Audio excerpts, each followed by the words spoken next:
그냥 너의 상황 그 자체를 받아들이는 거죠. 네가 지금 이렇구나. 네가 지금 이런 일이 생겨서 엄청나게 괴롭구나.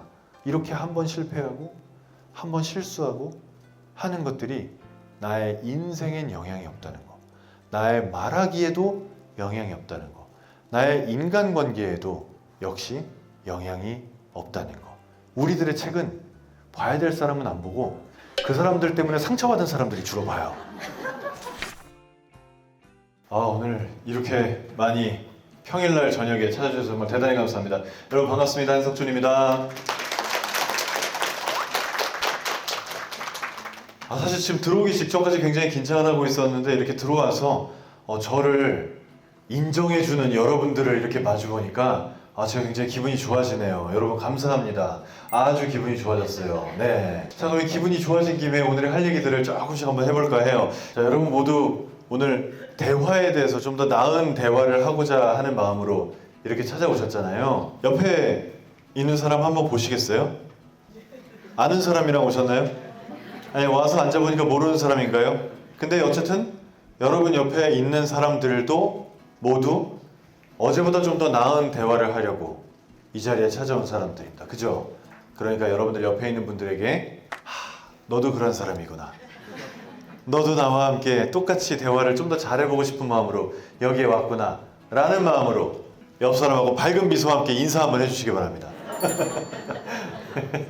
제가 책을 지금까지 3권을 썼는데 쓰고 나서 항상 어떤 느낌이셨는지 어떤 부분이 좋으셨는지를 저는 좀 많이 여쭤봐요. 근데 여쭤볼 때마다 작년에도 그랬고 제가 쓸 때 이런 부분이 정말 좋겠구나 라고 생각했던 것과는 전혀 다르게 갑자기 전혀 생각하지 않았던 어떤 부분에 대해서 엄청 좋다라고 말을 들을 때가 있어요. 이번 책에서는 존재의 인정이었어요.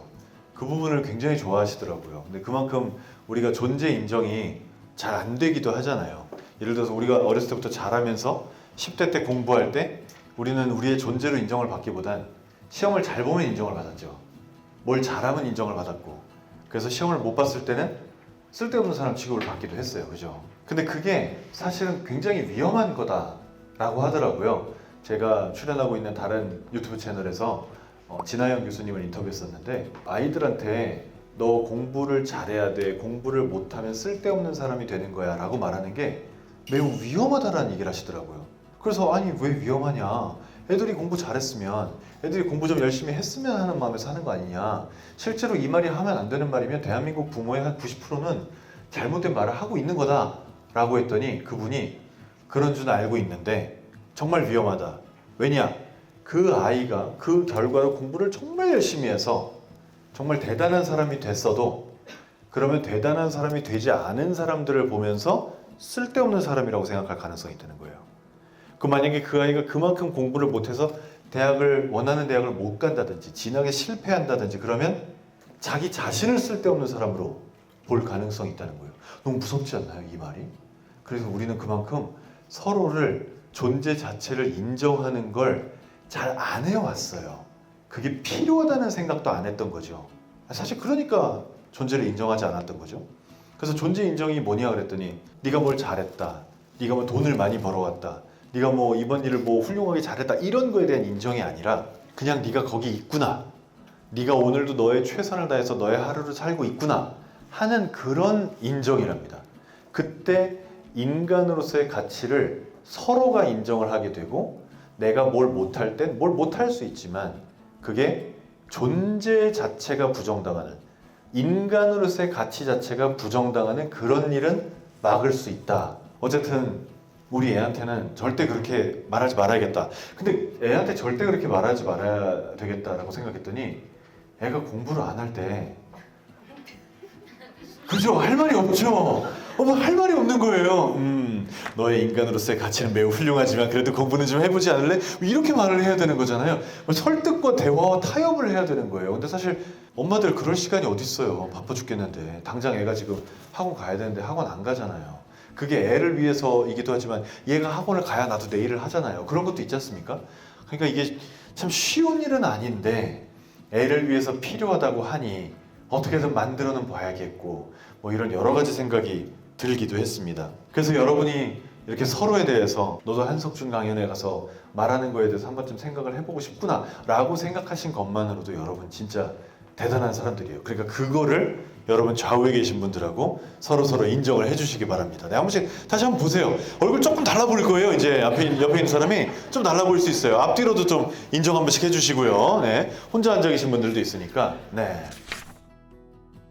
제가 이 프롤로그에다가 대화를 배운 적이 없다라는 말을 써놨어요. 사실 저는 이 생각을 계속 하고 있습니다. 그래서 작년 말하기 수업에서도 듣기, 쓰기, 읽기, 말하기 중에 말하기만큼은 배운 적이 없다라는 말을 했었고요. 이번에는 거기서 하나 더 나가서 대화를 배운 적이 없다인데 우리 진짜 배운 적이 없어요. 이렇게 말해야 된다, 저렇게 말해야 된다, 이런 상황에서는 이게 중요하다, 저게 중요하다, 이런 걸 배운 적이 없습니다. 그래서 저는 이 얘기를 참 많이 하지만 이 얘기를 가지고 컨텐츠를 만들었을 때, 블로그에 글을 썼을 때, 릴스 영상을 만들었을 때, 이걸로 스레드에 뭘 올렸을 때 그래, 이래서 내가 열심히 해야지 하는 놀라운 반응들을 가끔 받기도 해요.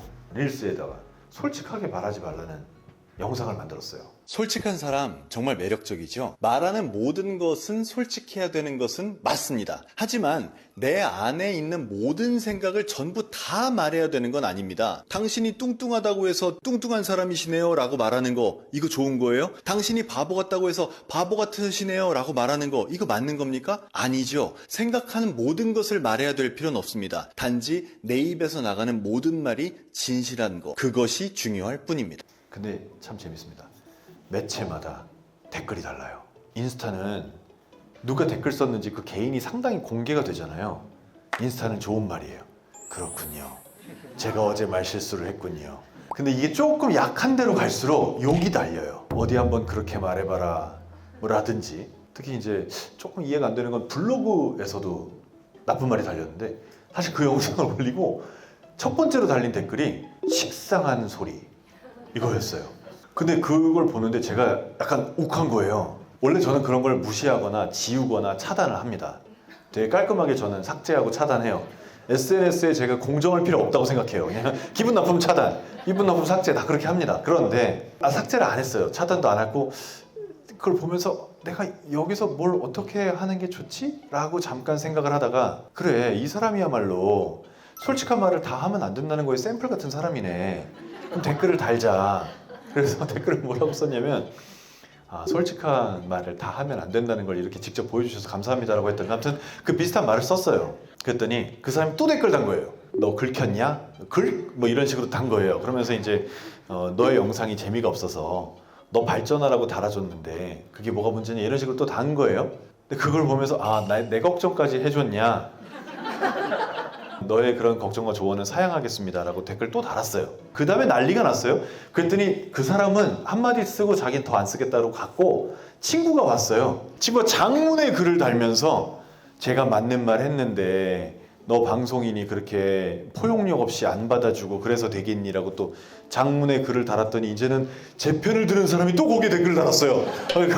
거기 예, 난리가 났습니다. 그래서 보면서 이렇게 영상을 만들 때 참 다양한 생각들이 존재하는구나.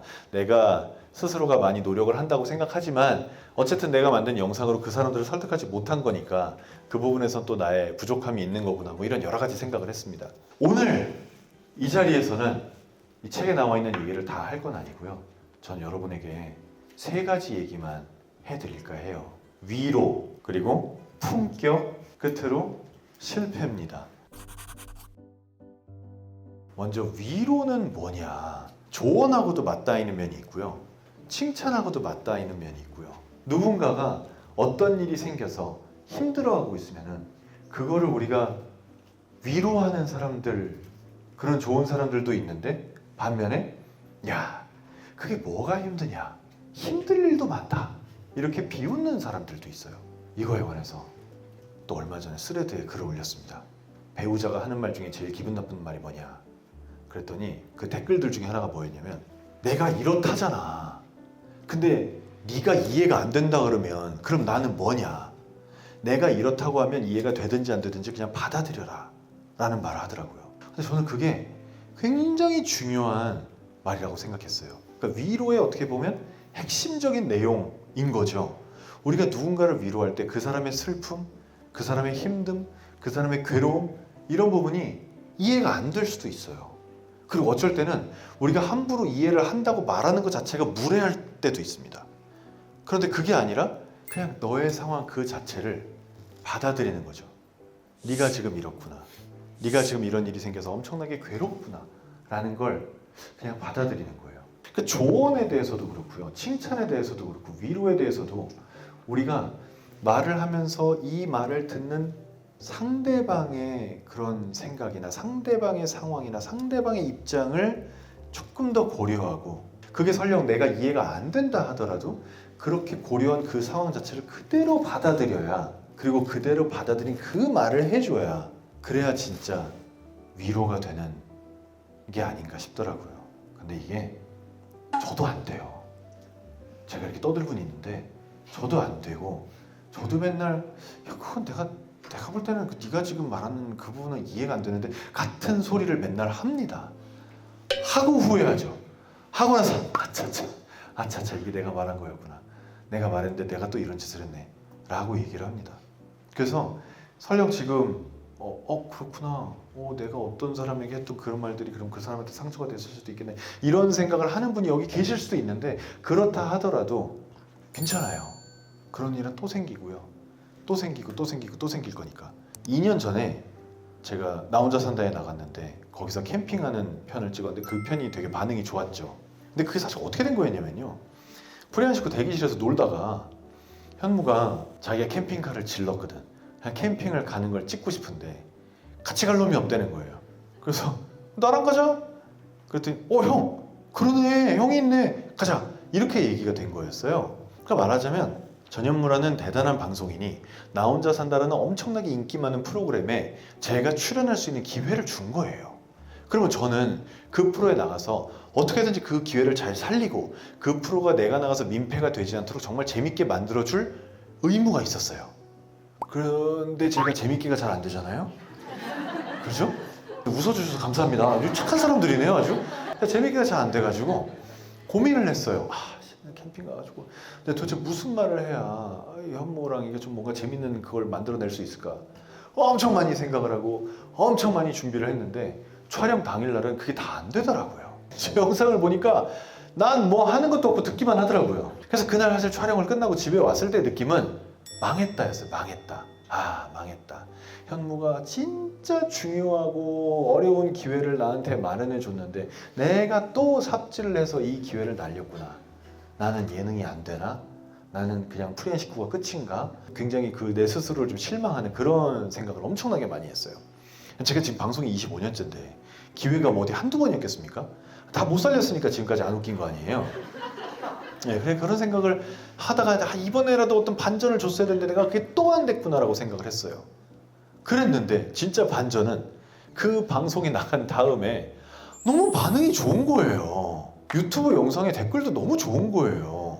작정하고 뭘 하려고 할 때는 안 되고 다 망했다고 생각하는데 반응이 좋으니까 이게 뭔가 싶은 거예요. 그래서 제가 그걸 되게 열심히 봤어요. 다시 나 뭐 잘했지? 왜 반응이 좋지?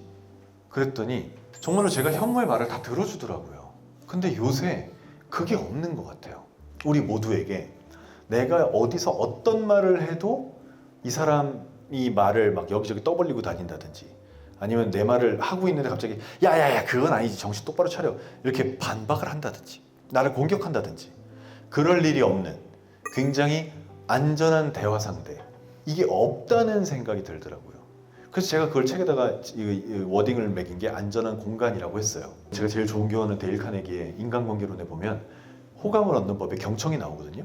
근데 경청이 나오는 그 챕터에 그분이 뭐라고 썼냐면 경청, 남의 말을 듣는 재주는 인간이 가진 재주 중에 가장 드문 재주다라는 말을 해요. 근데 생각해보니까 진짜 그런 거예요. 우리가 말하기를 배울 때도 항상 내가 청산유수처럼 멋있게 막 웃기게 재밌게 그러면서도 임팩트 팍 꽂히게 그렇게 말하는 걸 꿈꾸죠. 김미경처럼 말하고 김창호처럼 말하는 걸 꿈꿔요. 그런 사람들은 그래도 떠올라요. 누가 있는지. 내 주변에도 있고 우리 회사에도 있고 말 잘하는 누구도 있고 떠오르는데 정말 말을 들어주는 사람 내가 어떤 말을 해도 안전한 사람 이 사람은 다 받아들여주고 나한테 공감해 줄 것 같은 그런 사람은 참 없다는 생각이 드는 거예요. 그래서 저는 이 안전한 공간이 그래서 중요하고 그래서 그 나 혼자 산다의 그 편에서 내가 하나도 못 웃겼음에도 불구하고 이게 이슈가 됐구나. 사람들에게 이게 필요한 거구나 라는 생각을 했습니다. 다시 말하면 여러분도 어느 누구하고 얘기를 할 때 내가 작정하고 내가 할 말을 참고 상대방이 말을 좀 더 많이 하게 하고 저 사람의 말을 뭐 비판 없이 무조건적으로 수용하고 들어주고 공감해주고 그렇게 할 수 있다면 그런 여러분을 찾는 사람들은 어마어마하게 많을 거라고 생각합니다. 이건 호감일 수도 있고요. 인간관계일 수도 있고요. 심지어 비즈니스일 수도 있죠.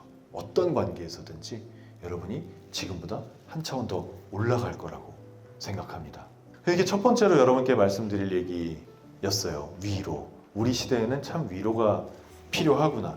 방금 저 안에서 이제 저희 출판사분들하고 같이 얘기를 하다가 교보문고의 자기개발 분야를 누르면 자기개발 순위가 쭉 나오잖아요. 제가 오늘 5위에서 8위로 떨어져가지고 기분이 좀 안 좋은데요.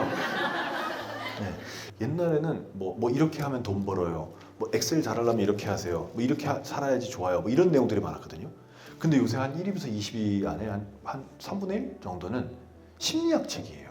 그러니까 자기개발 책을 쓰는 사람 입장에서는 니네는 인문학으로 좀 가. 왜 자꾸 자기개발 탭에 들어와 있어? 라는 생각이 들지만 어쨌든 그게 요즘 사람들한테 굉장히 필요하다는 거죠. 내가 공격받았다고 생각하고 내가 심리적으로 불안하다고 느끼는 거예요. 그러니 그거를 어떤 식으로 생각해야 교정할 수 있고 그렇게 생각을 교정했을 때 나는 그럼 어떤 식으로 말을 할 것인가에 대해서 굉장히 많은 사람들이 관심을 갖고 있다라는 생각이 듭니다.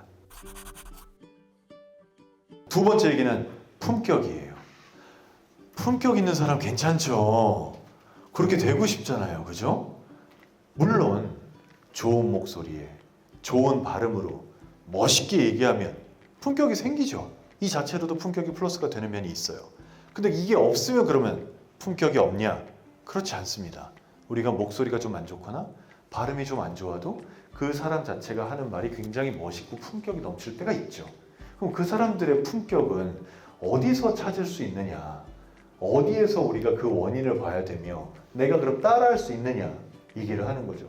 책에는 제가 백종원 씨 얘기를 썼죠. 진심이 넘치는구나. 그래서 심지어 그 프랜차이즈에서 자기를 공격하고 있는데도 그 사람들을 다 받아주고 수용해주고 있구나. 그렇게 받아주고 수용해주는 그 워딩, 나를 공격하는 사람들의 상황조차도 내가 받아들이고 있다라는 그 모습이 그 사람의 품격을 높여준 거죠. 반대는 누구죠? 남편이에요. 남편이. 내가 뭐라고 얘기하면 뭐 그런 걸 꼭 화를 내. 이런 얘기를 하잖아요. 자기 배우자가 어떤 생각을 했는지 어떤 감정을 느꼈는지 그 상황에서 어떤 일이 일어났는지 등에 대해서는 들으려고 안 해요. 그냥 그걸 문제라고 생각하는 네가 문제다 라고 얘기를 하죠. 이게 사실 제가 남편이라고 웃자고 얘기했지만 부인들도 그런 분들이 있어요. 네. 그렇게 얘기하는 나의 배우자를 품격 있다고 생각하시지는 않으셨을 거예요. 그래서 말의 품격이라는 거에 상대방을 100% 받아들이는 것과 동시에 나에 대한 겸손, 이 두 가지가 들어가야 그래야 이걸 품격이라고 할 수가 있더라고요. 세 번째 얘기는 실패였죠. 자, 여러분 오늘 뭐 실패한 거 있으세요? 없으세요? 오늘은 모든 것이 성공적이었어요? 저는 뭐 실패를 너무 많이 해요. 지금 강연 중에도 지금 실패한 게 있어요. 제가 오늘 강연 들어오면서 오늘 강연은 최대한 많은 사람들에게 많은 말을 할 수 있게 해야지 라고 마음먹고 들어왔거든요. 그럼 30분 동안 저 혼자 얘기했어요. 말할 수 있는 기회를 드려야 되는데 이것도 저는 사실 저의 오늘 강연의 실패 중에 하나라고 생각을 합니다. 근데 초반에 제가 너무 긴장을 해가지고 그렇게 기회를 안 드리고 저 혼자 말하다 보니 이제 와서 뭘 드리기가 좀 민망해서 계속 가는 것도 있어요. 어쨌든 우리 이렇게 실패를 많이 해요. 실패는 다 하지만 실패를 했을 때의 반응이 다르죠. 실패를 했을 때 에이 내일 또 잘하자 라고 하는 사람도 있는가 하면 내가 그렇지 뭐 내가 뭔 잘했어? 뭔 언제 잘해봤어? 그렇지 뭐 요즘 아주 용케 실패 안 한다 했어. 이렇게 스스로를 비하하기도 합니다. 책 맨 마지막 페이지에 나온 얘기예요. 아데토쿤보라는 NBA 농구 선수 얘기. 이 사람 인생을 설명해주면요, 이 사람이 되게 특이한 인생이에요. 나이지리아의 난민이라고 해야 되나? 아무튼 그렇습니다. 그래서 이 부모가 애들을 데리고 그리스로 도망을 가서 거기서 난민처럼 살아요. 근데 그리스가 그 난민자들에게 우호적이지 않은 모양이에요. 잘 모르지만. 그래서 이 친구가 성인이 될 때까지 이 친구의 법적 지위가 안 생깁니다. 국적을 안 줘요. 그래서 사실 이 친구가 교육을 어떻게 받았는지도 전 잘 모르겠어요. 어쨌든 안 줘요. 그래서 이 친구가 거리에서 뭐 구걸도 하고 막 말도 안 되는 거 주워다 팔기도 하고 이렇게 어렵게 살았대요. 근데 키가 어마어마하게 커졌죠. 힘도 세지고 운동신경도 좋고. 그래서 이 친구가 두각을 나타내니까 그리스가 이 친구를 청소년 선수권 대회인가 농구 대회 거기에 그리스 대표로 출전시키려고 그리스 국적을 줘요. 치사하죠. 여태 안 주다가. 근데 어쨌건 이 친구는 그거라도 받아서 좋았어요. 그리고 NBA 진출을 하는데 NBA에서도 대부분의 팀이 이 친구를 다 반대를 해요. 한 팀이 받았어요. 그게 밀워키 벅스예요. NBA를 좋아하는 사람들은 알겠지만 밀워키 벅스는 잘 못하는 팀이에요. 그렇게 센 팀이 아니고 마켓 파워가 뭐 부자여가지고 돈을 많이 버는 그런 팀도 아니에요. 근데 이 친구가 가서 나는 나를 뽑아준 이 팀을 위해서 최선을 다하고 이 팀이 다시 우승할 때까지 하겠다라고 해요. 진짜 우승을 시켜요. 그리고 몇 년 걸려요. 몇 년 걸리는데 그동안에 스스로도 막 몸을 키우고 더 운동해서 힘도 세게 하고 발전을 했지만 어쨌거나 이 팀을 진짜로 우승을 시켜요. 그리고 그 다음 해는 성적이 그냥 그래요. 우승한 다음 해 포스트 시즌이 끝나고 나서 인터뷰하는 장면에 대한 얘기예요. 책의 마지막 나오는 게. 그때 어떤 기자가 그래요. 너희는 이제 올해는 끝났다. 경기가. 우리 우승을 못했다. 그러면 너의 이번 시즌은 실패한 거냐? 근데 여기서 얘가 뭐라고 하냐면 그 기자를 보면서 정말 말도 안 되는 소리를 한다. 내가 너 때문에 미치겠다. 이런 표정으로 막 이래요. 그러더니 Do you get a promotion every year on your job? No, right? So every year you work is a failure. Yes or no? No. Every year you work towards something, towards a goal. It's not a failure. It's steps to success. There's no failure in sports, and that's what sports is about. You don't always win. Some other people's gonna win, and this year somebody else is gonna win. Simple as that. We're gonna come back next year, try to be better, try to build good habits, try to play better. 그러면서 step to success라는 말을 합니다. 나는 오늘 실패한 게 아니라 성공으로 가는 길이다 라는 말을 한 거예요. 근데 이 말을 비슷한 말을 누가 했었냐면 강호동 씨가 해요. 성공 반대말은 실패가 뭐 이런 얘기를 해요. 그러면서 성공의 반대말은 실패가 아니라 과정이다 이런 말을 해요. 근데 우리가 말하기를 할 때는 실패 혹은 실수에 너무나 두려워해요.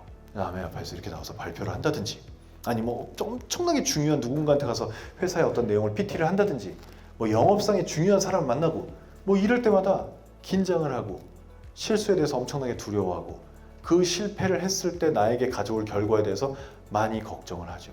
그런데 그러지 마시라는 말을 하고 싶어요. 준비는 우리가 하겠죠. 더 열심히 실수를 안 하게 실패를 안 할 때까지 우리가 아마 준비를 할 거예요. 근데 그렇게 준비를 해도 당일날 실패할 때가 있어요. 그냥 그럴 때가 있어요. 이렇게 한 번 실패하고 한 번 실수하고 하는 것들이 나의 인생엔 영향이 없다는 거, 나의 말하기에도 영향이 없다는 거, 나의 인간관계에도 역시 영향이 없다는 거. 왜냐? 그것 때문에 누군가가 화를 내더라도 그 누군가에게 난 내일 다시 진심 어린 사과를 하면 되니까. 내가 어제 실수했다. 내가 어제 너에게 이러이러한 말을 전하고 싶었는데 그런 내 의도가 실패했다. 나의 잘못을 인정해. 미안해. 사과할게. 라고 정확히 얘기하고 관계를 돌리면 되니까요. 근데 뭔가가 너무 두려워서 하고 싶은 말을 못하고 해야 되는 발표를 못하고 그렇게 한다면 오히려 거기서 멈추게 될 가능성이 더 크더라고요. 아데토쿤보가 저희한테 그런 말을 한 거였고요. 저는 그래서 조금은 더 힘을 얻고 오늘의 실수, 오늘의 실패는 오늘로 끝이고 내일은 오늘부터 내가 쌓아가는 또 다른 노력들로 채워질 것이다 라는 생각을 가지려고 노력합니다. 그러다가도 뭐 하나 실패하면 아이고 바보야 또 왜 그랬니? 오늘도 이제 강연에서 여러분들에게 말을 많이 시키려는데 실패했잖아요. 너의 평생의 꿈인 교보에서 강연하는 걸 했는데 그걸 그렇게 날리냐? 더 잘했어야지 라는 생각을 제가 할지도 모르죠. 근데 그렇다 하더라도 그건 오늘로 끝. 내일부터는 다시 한번 이런 기회를 얻고 다시 한번 더 멋지게 강연을 할 수 있도록 더 많은 사람들이 괴로워하는 그런 부분들을 도와드릴 수 있도록 내용을 구성하고 더 효과적으로 말하는 방법을 생각해야겠죠. 저는 이렇게 살아가려고 합니다. 이번 책이 나와서 좀 좋아요. 책 판매는 말하기 수업이 더 좋아요. 작년에는 더 잘 됐어요. 근데 이건 그냥 작가 마음인 것 같은데 제가 보는 관점에서는 작년 책보다 올해 책이 잘 썼... 예. 네.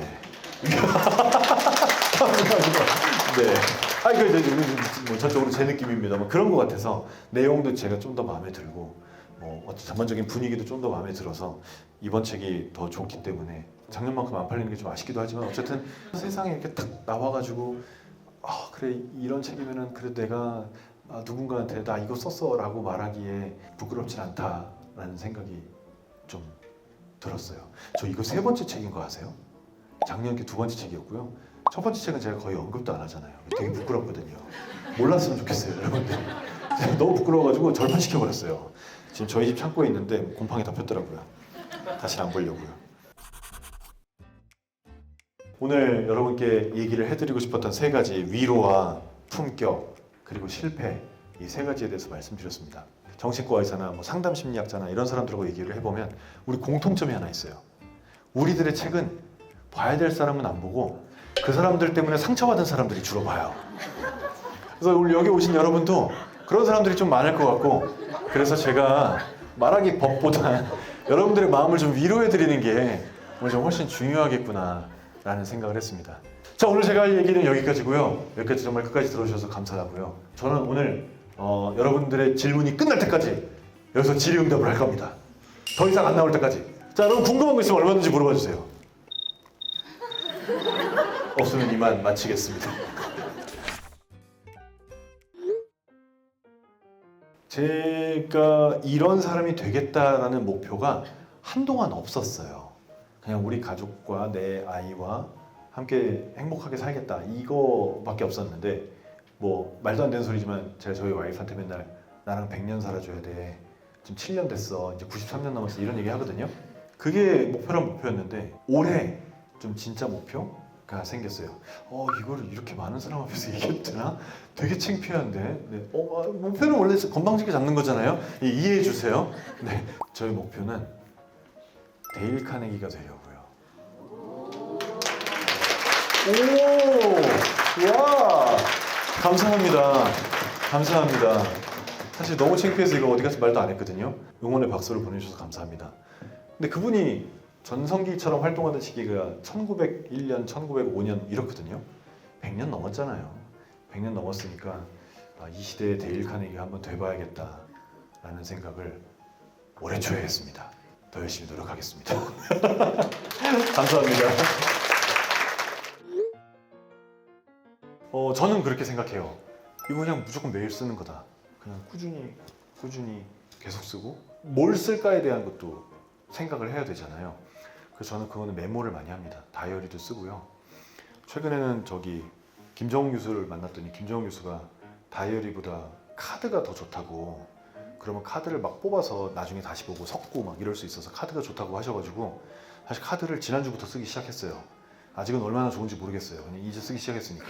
근데 이제 그런 식으로 평소에 얘기하다 오늘도 이제 이런 좋은 질문을 하셨으니 말하기 강의를 하러 갔다가 글쓰기에 대해서 썰 푼다 이렇게 될 거 아니에요? 이제 그런 거를 카드에 간단하게 정리를 해놓으면 나중에 다시 볼 때 이날 내가 어떤 생각을 했었는지, 어떤 감정이었는지, 또 내가 무슨 말을 했을 때 상대방들이 그거에 대해서 더 잘 알아들어 주셨는지 이런 거가 생각이 나더라고요. 그런 거를 다 살려서 다시 글로 만들 수 있고, 그래서 저는 평소 메모하는 거와 끊임없이 습관적으로 매일 쓰는 거 2가지가 제일 중요하다고 생각해요. 자, 또 다른 질문 있으세요? 네, 아이고, 우리 아나운서 후배이고 지금 현재 말투 하나 바꿨을 뿐인데 제 책이 8위고 저 책이 9위예요. 저자입니다. 김민성. 선배님 너무 축하드리고요. 감사합니다. 덕분에 1위가 떨어져서 너무 속상합니다. 미안해. 이제 너무 궁금한 것 중에 하나가 네. AI가 엄청나게 많은 부분을 대체하긴 할 것 같아요. 특히 이제 아나운서 얘기를 하셨으니까 뉴스 쪽은 거의 대체될 것 같고, 민성님이 하고 있는 홈쇼핑 쪽도 어떤 의미에서는 좀 들어오겠죠. 근데 우리가 만약에 AI가 옷을 팔고 있다고 생각하면 저놈은 어떻게든지 나를 설득해서 옷을 팔아먹으려고 할 거야 라는 생각을 할 거 아니에요.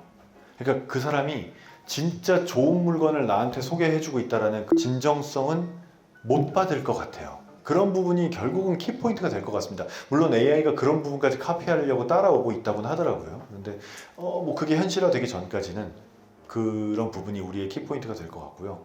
또 하나는 말씀하신 대로 뭐 회사에서나 업무에서나 이런 AI라든지 카톡이라든지 이메일, 뭐 줌 등등의 많은 것들 때문에 대면에서 소통하는 일보다는 비대면에서 소통하는 일이 점점 더 많이 늘어나고 있어요. 그래서 제가 이번 책에도 4챕터가 비대면 소통에 들어갔잖아요. 근데 그게 저는 오히려 우리 같은 사람들 혹은 대화를 더 배워야겠다고 하는 사람들의 니즈가 많아지는 계기가 될 것 같아요. 왜냐하면 사람이 살아가면서 행복을 느끼는 여러 가지 중에 저는 대화 혹은 인간관계가 아주 큰 의미가 있다고 생각하거든요.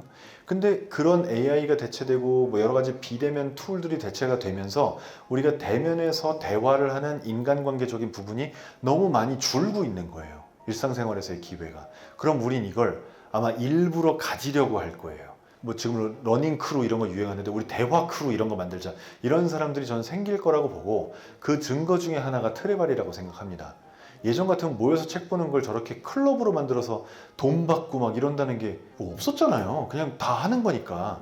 근데 그게 없어졌기 때문에 오히려 저런 서비스가 생겨난 거죠.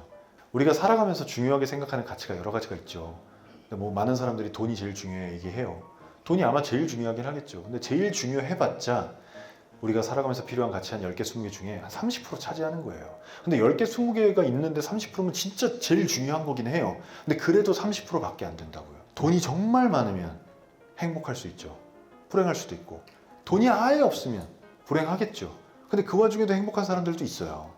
그런데 인간관계가 많으면 불행하지 않아요. 그냥 행복해요. 인간관계가 없는데 행복한 사람은 극히 드물어요. 그러니까 돈은 가능성을 말하는 건데 인간관계는 가능성이 아니라 그냥 정비례예요. 인간관계가 있냐 없냐가 우리의 인생의 행복에 그냥 붙어 있는 거죠. 그래서 그런 의미에서 본다면 AI가 나와도 AI는 우리에게 도움을 주는 도구인 거지 그게 우리의 인생을 대체하는 도구는 되지 못할 거라고 생각합니다. 제가 아까 책 써고 났더니 사람들이 제일 좋다고 하는 부분들이 제가 생각한 거랑 많이 다르다라는 말씀을 드렸잖아요. 제가 책을 쓸 때도 그렇습니다. 제가 책을 쓸 때도 이 내용은 반드시 써야 돼. 너무너무 중요한 핵심 내용이야. 막 이러고 있느니까 공을 들여서 썼던 챕터가 있고 그냥 어떤 챕터는 생각나는 대로 후루룩 써버린 그런 챕터가 있어요. 근데 그렇게 후루룩 써버린 챕터 중에 다시 보는데 너무 마음에 드는 거예요. 제가 우리는 대화를 배운 적이 없습니다라고 써놨는데 한 달인가? 며칠인가 지나서 다시 보는데 내가 이런 말을 썼어? 우와 이런 거예요. 지금 말씀하시는데 딱 그 챕터가 떠오르네요. 저 공대 나왔어요. 근데 공대 나온 사람들이 자꾸 자기가 말을 못한대. 저는 그것도 밈이라고 생각해요. 왜냐면 내 동기들 다 엄청 떠들고 살거든요. 저희 카톡방 시끄러워 죽겠어요. 당연히 말 잘하는 사람도 있고 말 못하는 사람도 있겠죠. 근데 어쩌다 말 못하는 사람 봤을 때 그냥 공대라 그래. 이렇게 해버리는 거죠. 근데 그럼 말 못하는 사람이 뭐 법대나 경영대는 없나? 거기도 있어요. 근데 거기도 있으면 거기서 보면은 쟤는 왜 그러지? 그냥 보면 많은 거예요. 저는 이제 그런 분위기가 있다고 보고요. 또 하나는 그 애플 그 아이폰 같은 거 광고할 때 아래 위층 왔다 갔다 하는 그런 광고 보셨어요? 그 사람이 애플의 기술개발 수석 부사장인가 그래요. 크레이그 페더릭이라는 사람이거든요. 근데 그 사람이 그러니까 캘리포니아 주립대 버클리를 나왔는데 거기에 가서 자기 과 후배들한테 강연을 하는 영상이 있어요. 어떤 학생이 그걸 질문합니다. 나는 당신처럼 되고 싶어서 여기서 열심히 프로그래밍을 공부하는 사람이다. 그런데 나 같은 학생한테 앞으로 이런 게 중요하다라고 권유해주고 싶은 게 있냐? 라고 했더니 그 크레이그 페더릭이 뭐라고 하냐면 Software engineering is completely a team sport. Communication is incredibly important. 커뮤니케이션 스킬을 늘려라. 대화하는 스킬을 늘려라. 라고 하는 거예요. 자기가 개발자가 되던 시절엔 혼자 미친 듯이 개발해서 프로그램 만드는 일들이 있었대요. 근데 지금은 그 어떤 프로그램도 혼자 만들지 않는답니다. 디자이너 따로, 마케터 따로. 그럼 이렇게 따로따로 되어 있는 이 사람들끼리 모여서 서로 간의 의견을 교환하고 조합해야 그래야 뭐가 나온다는 거예요. 그래서 너희들이 앞으로 일할 세상에선 혼자 뭘 만드는 일은 없을 거다. 그러니 지금부터라도 커뮤니케이션 능력을 키워라. 내가 필요한 거, 내가 할 수 없는 거를 표현할 수 있고 상대방들이 나에게 원하는 게 뭔지를 빨리 알아들을 수 있는 커뮤니케이션 스킬을 키워라 라는 말을 해요. 근데 그 말이 저는 좀 충격이었어요. 왜냐면 그 애플의 초창기 멤버들은 느낌이 진짜 연구실에 처박혀서 하루 종일 컴퓨터만 하는 그런 사람들 같은 느낌이 있거든요. 그 중에 한 명인데 근데 그런 얘기를 하는 게 굉장히 새로웠어요. 그래서 앞으로는 내가 테크를 전문으로 하는 엔지니어다 하더라도 점점 더 이런 커뮤니케이션 혹은 휴먼 스킬들 이런 분야를 늘려야지만 내가 훨씬 더 많은 일을 할 수 있는 기회를 부여받을 것 같습니다. 근데 저는 그게 저의 아내의 힘이라고 생각해요. 사실 대화를 굉장히 많이 하는 편이거든요. 좋은 대화든 나쁜 대화든 뭐든지 굉장히 많이 하는 편인데 그런 대화 속에서 어쨌건 나의 가치가 있고 나를 존중해주는 사람이 있고 내 감정을 오롯이 받아주는 사람이 있잖아요. 그렇기 때문에 디프레스가 안 되는 것 같아요. 아까 제가 설명드린 건 정말 일적인 얘기였지 제가 감정이 다운됐다는 그런 얘기는 아니었어요. 그래서 저는 사실 결혼을 되게 추천하는 편입니다. 다 개인사가 있겠지만 네 그렇습니다. 하루에 새로운 사람을 굉장히 많이 만나는 직업이라고 하셨는데 그러면 그 새로운 사람과의 만남이 길진 않을 거 아니에요. 그 안에서 말을 친절하게 한다, 잘한다 라는 느낌은 사실은 말보다는 미소로 결정돼요. 웃으면서 말씀하시면 잘한다고 생각할 거예요. 아니, 안 웃으셨는지 어쩐지 모르겠는데 그렇습니다. 대부분의 경우엔 좀 더 밝게 웃으면서 인사를 하고 대화를 하면 어차피 정말 1, 2분, 3분 짧게 보는 사람들은 상대방이 굉장히 호감이라고 생각하고 넘어가요. 그 이상 깊게 생각할 만큼 상대방과 대화를 많이 하는 건 아니니까. 제가 진짜 예뻐하던 A가 제가 진짜 싫어하던 B랑 결혼한다 그래가지고요. 그때 이제 말레었으면 하는 거잖아요. 나는 B의 인성을 알고 있었으니까 나쁜 놈이니까 저 안 만났으면 했거든요.